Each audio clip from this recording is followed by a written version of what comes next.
you will get a chance to answer questions from us and from the audience and engage in an interactive dialogue.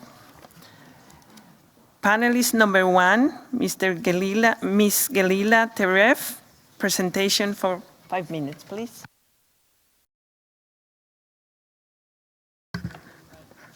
Oh, it's totally fine. You got it right, actually. Hello, everyone. Thank you for this invitation. As a representative of UNDP, I'm very grateful for the opportunity to share some of the experiences that we have had from capacity development support. We have been providing on NAPs and NDCs to a number of countries. I would also like to thank Zituni for a very engaging framing presentation that actually, as the panel, this panel discussion progresses, you'll see a lot of the points you raise are confirmed by many countries that we engage with in terms of the capacity building support that they highlight they still need in the areas of NAPs and NDCs. Personally, I sit within UNDP, a large organization, within the NAPs team. Therefore, a lot of my points are coming from our experience with supporting countries with their NAPs process. I coordinate UNDP support to African countries and LDCs on their NAPs process. But we also have a team that works with capacity building for NDC process. So what I thought I would do is basically highlight what are cross-cutting points. It's by no means, it's 5 minutes, a comprehensive presentation on capacity building. But what I would like to do is highlight some of the key human, institutional, and systemic capacities issues that keep recurring between countries on NAPs and NDCs. And this is coming from our work supporting over 80 countries with their NAPs process, as well as having hosted some 14 regional dialogues on NDCs and 3 global workshops on NDCs, including one that was concluded last week in Berlin. So one of the key observations I can share with you on the human, institutional, systemic capacities front is what we see is the kind of requests for capacity support we're getting from countries is evolving over time. It's getting more targeted and focused. For example, we get a lot of requests related to capacity building for sectoral approaches rather than general across-the-board types of questions about roadmaps or stock taking, these initial steps of the NAPs process. This, as a result, what are we doing as a result? We are adjusting some of the assistance we are providing to countries. How we support countries is through 3 means. One is one-on-one country support. Secondly, we provide training through regional workshops. And lastly, we try to facilitate knowledge, to capture and facilitate, create platforms for knowledge sharing so that all of that's being discerned from the one-on-one country support and from the regional workshops and trainings there is a repository for it and is being shared between countries and so on.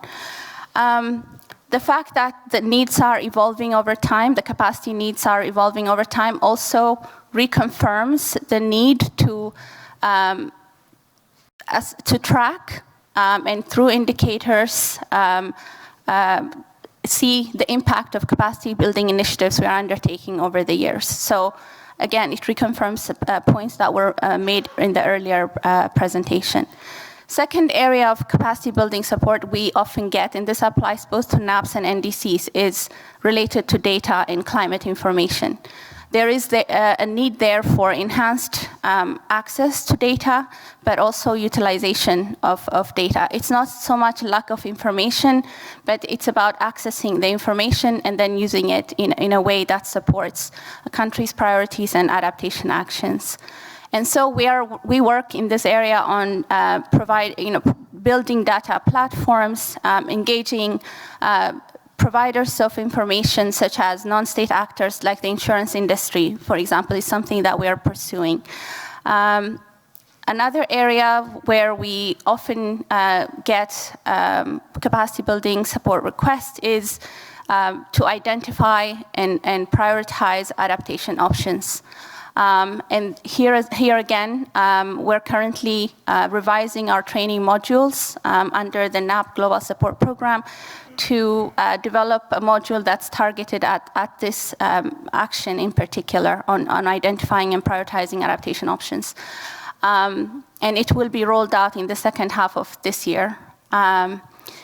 Another area is on institutionalizing capacity. This was, we get this a lot from countries. We come in, the NAPS process is, sort of the initiation of it or the initial training is delivered through workshops or one-on-one country support. That's not quite sustained, but for a limited period of time. However, funding is available, but countries want to retain that capacity and be able to move on their own once the support of a development partner like UNDP is no longer there.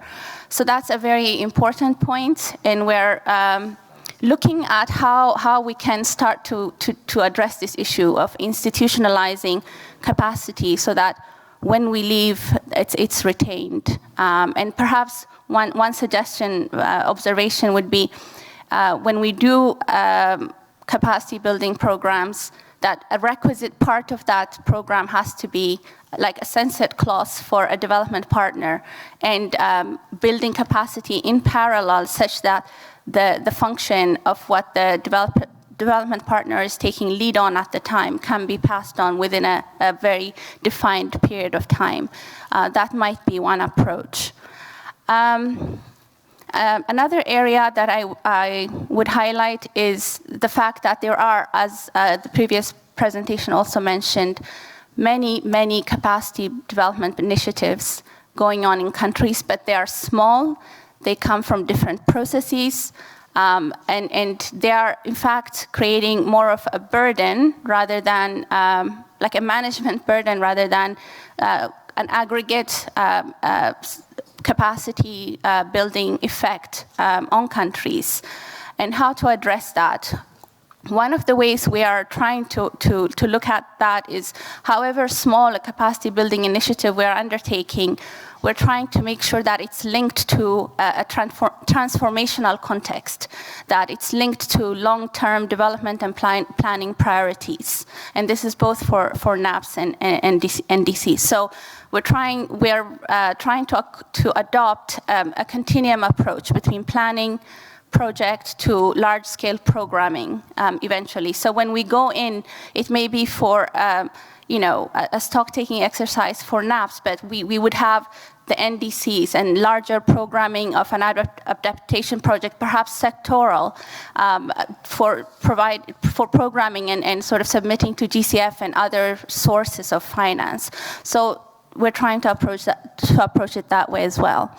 And then a last point I would make in the space of human, institutional, and systemic capacities is there is, again, as highlighted in the previous presentation, lack of coordination between various planning frameworks. And this, again, burdens limited capacity that exists in the countries. It becomes a process of managing processes rather than maximizing the synergies between them. So one approach that we're taking with partners, the NDC partnership, GIZ, UN agencies such as FAO, UNEP, and so on, being among the partners, is to facilitate coherence between different planning frameworks. In particular, we're very targeted this year and next in facilitating coherence between NAPS processes, NDCs, and SDGs, and seeing where countries can find entry points to lessen the burden on them. The entry points are things like having common financing frameworks, for example, among the 3 planning processes.